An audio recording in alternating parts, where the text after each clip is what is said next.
What's going on, everyone? It's Nick and welcome back to my channel, or if you're new here, you're seeing me for the first time, welcome to my channel. And please remember to like the video before we begin, and also please remember to subscribe if you haven't yet. I cover basketball, baseball, and football. If you love sports, this is a place for you. And be sure to hit that notification bell for when I upload in the future. And for those of you who've been watching my videos, you know what time it is. Time for me to give out my mid-season NBA awards. Now let's cue the intro and let's talk about it.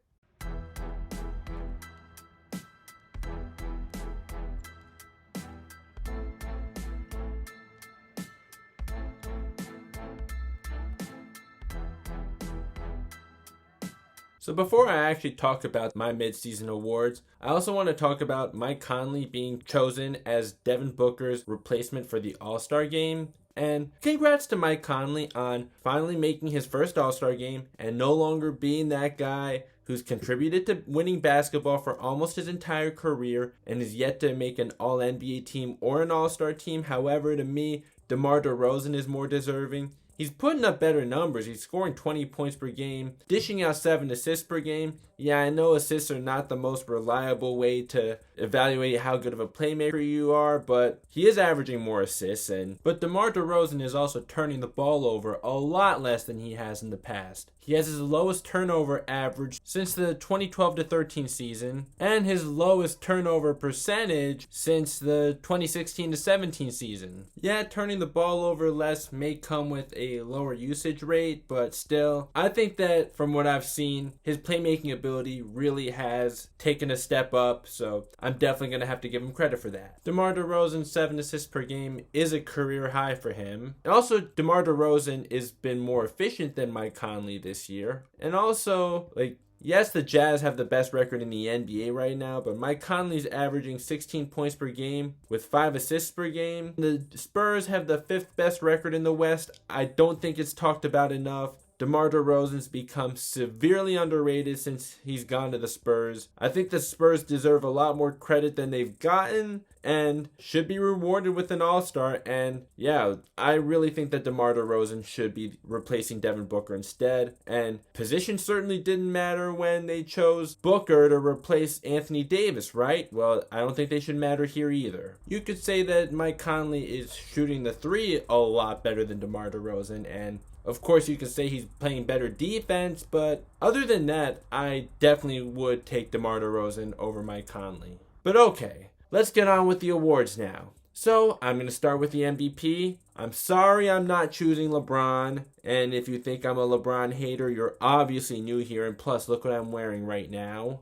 So, MVP, Joel Embiid. I don't think it's even a contest right now. And hey, LeBron has earned a lifelong fan in me. For bringing my team a championship last year, yeah, I love him forever now. But let's also keep it real here. 1, age is not a reason for winning any award. Okay, let's just get that out of the way. Yes, what LeBron is doing at 36 years old is very impressive, but no, it's not a reason for him to win the MVP. Next, let's also please stop giving him participation points for playing all but just one game up to this point. Because if you've watched Laker games, you'll see that LeBron has coasted in a lot of them. On the other hand, with Joel Embiid, he's out there trying to make a statement. But, just have to keep it real, unlike these LeBron stans. Yeah, I'm talking to you, Nick Wright, or Kendrick Perkins, and Shannon Sharp. And in fact, I think that Damian Lillard deserves more MVP talk than LeBron, in my opinion, because he's carrying a team without CJ McCollum and Yusuf Nurkic to the playoffs right now. LeBron had his chance to really push his MVP narrative when Anthony Davis went down, but then they had that skid when Dennis Schroeder also had to miss some games because of health and safety protocols. And then the next 2 games when Dennis Schroeder came back, yes, LeBron tried a lot harder and it paid off. However, that skid that they had with both Anthony Davis and Dennis Schroeder out, that definitely hurts LeBron's case. And then losing to the Suns after Devin Booker got ejected.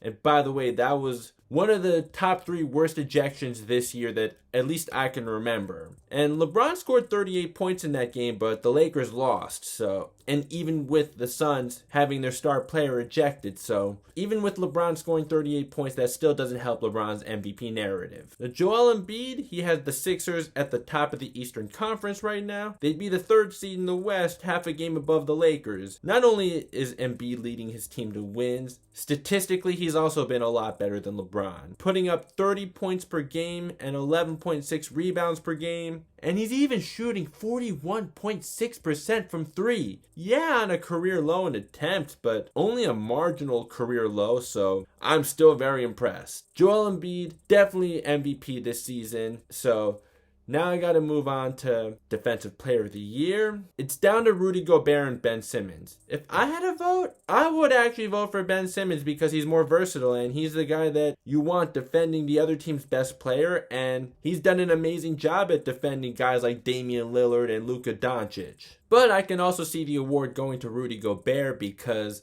the Jazz have a better ranked defense right now, and also Rudy Gobert is the rim protector. And yeah, he is a really good one, but just Ben Simmons is more versatile. I don't think there's a right or wrong answer between the two of them, but if I had a vote, I would actually go with Ben Simmons. Rookie of the Year, I lean more towards LaMelo Ball. This is the only award prediction that I made before the season that I have any confidence at all in getting correct. Tyrese Halliburton's not a bad pick either, though. Halliburton's been more efficient this year, but LaMelo has really taken off since he's become a starter, and he really should have been a starter right from the beginning of the season. And to see a 19-year-old play with as much confidence as LaMelo Ball has played with, how could you not be impressed? If only Lonzo was like that for the Lakers, but it's alright because the Lakers won a championship without him. Now, 6th man of the year. If you have anyone other than Jordan Clarkson, I'm sorry, you're just wrong. The guy's averaging 17.9 points per game off the bench. We can round it up to 18 points per game. It's close enough.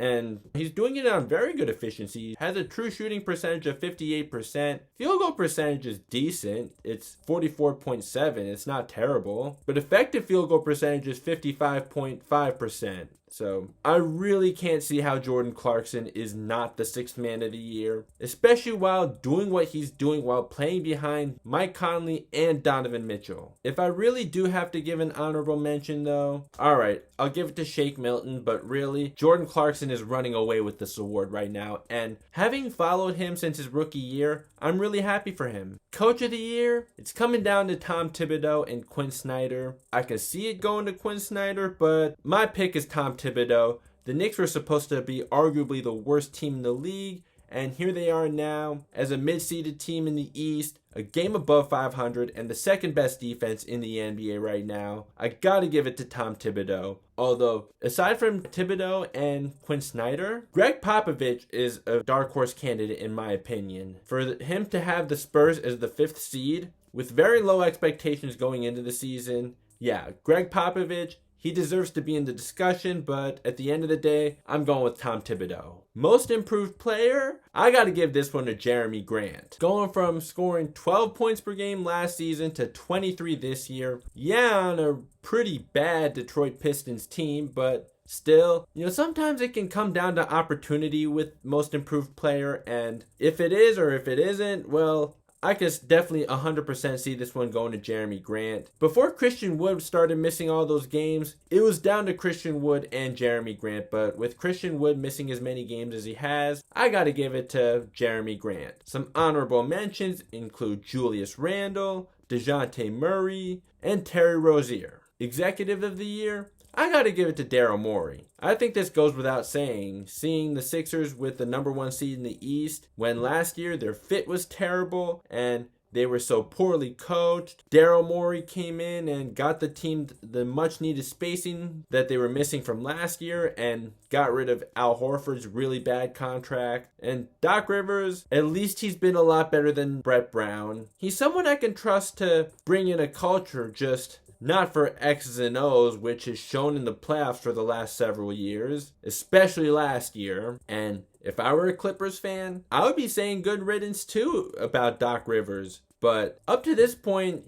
he's done a very good job. So he's also giving Daryl Morey more of a reason to win Executive of the Year. Yeah, I could have had him as another honorable mention for Coach of the Year, but I still stand by the fact that Thibodeau, Quinn Snyder, and Greg Popovich are the top 3 picks, and if I have to pick one out of the 3, it's Thibodeau. So yeah, Executive of the Year, Daryl Morey. I think this one's a no-brainer. So now let's move on to the All-NBA teams. For the All-NBA first team, I have Steph Curry, Damian Lillard, LeBron, Giannis, and Joel Embiid. For the All-NBA second team, I have Luka, Donovan Mitchell, Kawhi, KD, and Jokic. And for the All-NBA third team, I got Kyrie, Devin Booker, Paul George, Anthony Davis, and Rudy Gobert. Now, with Kyrie and James Harden, I think you could go either way with them. This time, I actually think that the argument for James Harden playing more games is pretty valid, although I'm leaning more towards Kyrie because he's scoring more on the best efficiency of his career by far, but I can also see the argument for James Harden because he sacrificed scoring to be more of a facilitator in Brooklyn. Honestly, this was not a very easy one for me to choose from, but I think I'll stick with Kyrie, but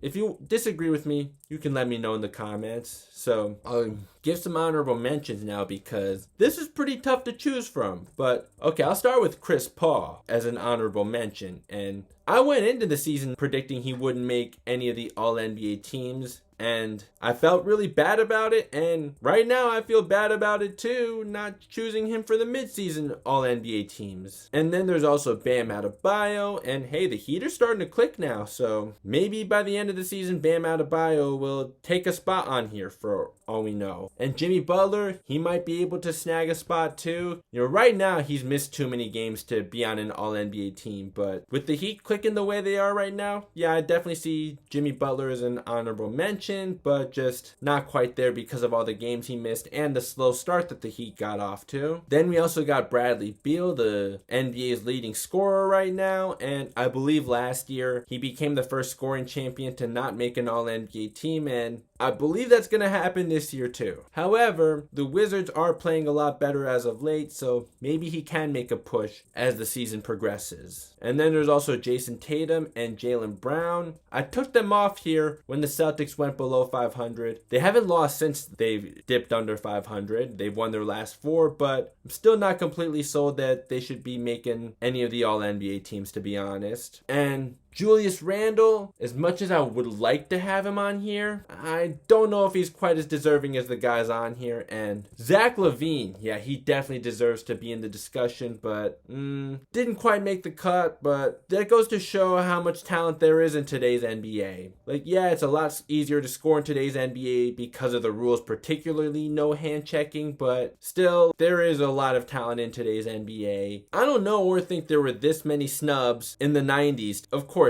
there are things that are better about today's NBA, and there are things that are worse about today's NBA. And amount of talent, the quantity of talent, not so much quality of talent. Yeah, I would say that's definitely better in today's NBA. As we move on to the all defensive teams, now this has to be the toughest one. You really cannot rely on metrics to evaluate defense. You need to actually watch to know. So you can rely on team defensive rating, but individual rating, absolutely not. Montrezl Harrell has a better defensive rating than Ben Simmons, Giannis, Miles Turner, Jimmy Butler, Draymond Green, and Bam Adebayo. That should tell you enough about how unreliable of a stat that is. Trez is great at taking charges, and he can block guards attacking the basket, but put him on a forward or a center, or put him in a pick and roll situation, and he's toast. You know this if you watch all the Laker games, or if you're a Clippers fan who watches every game. Yeah, you knew this about him last year. It hasn't really changed with his defense, and not like it was expected to change anyways. And Trez even has a better defensive rating than Kyle Kuzma. That also says a lot about how unreliable of a stat that is for individual players. So I'll do the best to name the all defensive teams based on both my own observations and also with people I've talked to. So all defensive first team: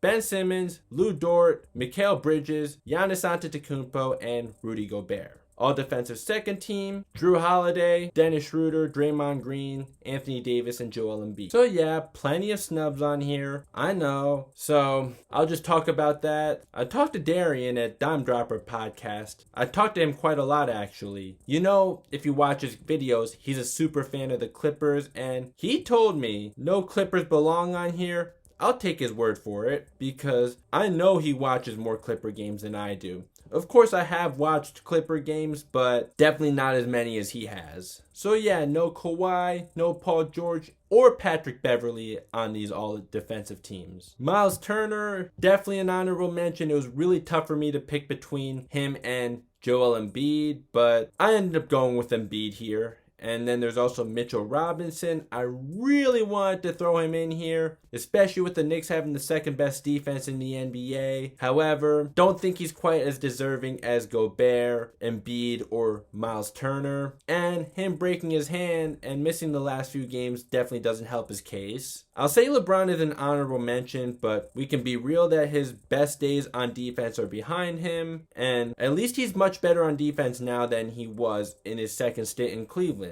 And he's particularly great on defense as a weak side defender, but he hasn't always put in his 100% effort on the defensive end, so that's why he doesn't quite make the cut for me. But you can say he's an honorable mention. I talked to the guy running the No Defense channel. He is a very underrated NBA YouTuber. I highly recommend you subscribing to his channel. I will leave a link to his channel in the description. And he told me he thinks Jamal Murray deserves some consideration. I couldn't quite put him on here, but the Nuggets defense is actually improving now. So yeah, I'll take his word for it that Jamal Murray deserves some consideration. And then he also told me he's liked what he's seen from Kent Bazemore and Matisse Thybulle. I also asked Coach Nick at B-Ball Breakdown what he thinks, and he told me he likes what he's seen from Matisse Thybulle too. However, playing under 20 minutes per game is probably going to hurt his case for making an all-defensive team. I have to throw in some Laker love here too, because I can't say it enough about Kyle Kuzma and how much he's improved on defense, but again, close but no cigar. Okay, let's move on to the all-rookie teams now. All-rookie first team, LaMelo Ball, Tyrese Halliburton, Jayshawn Tate, Patrick Williams, and James Wiseman. All-rookie second team, Cole Anthony, Emmanuel Quickley, Anthony Edwards, Sadiq Bey, and Isaiah Stewart. The second team was a little trickier for me to come up with, aside from Emmanuel Quickley and Anthony Edwards. Now, I did think twice about Anthony Edwards and Jayshawn Tate, but I think that Anthony Edwards' slow start is holding him back right now from making the all-rookie first team, but if he has a really strong second half, then he definitely deserves to make the all-rookie first team over Jayshawn Tate. So that's what I got for you guys. Let me know in the comments what you think, if you agree or disagree with me on these takes. And that's the end of this video. Please remember to like, subscribe, and hit the notification bell. And I'll see you next time.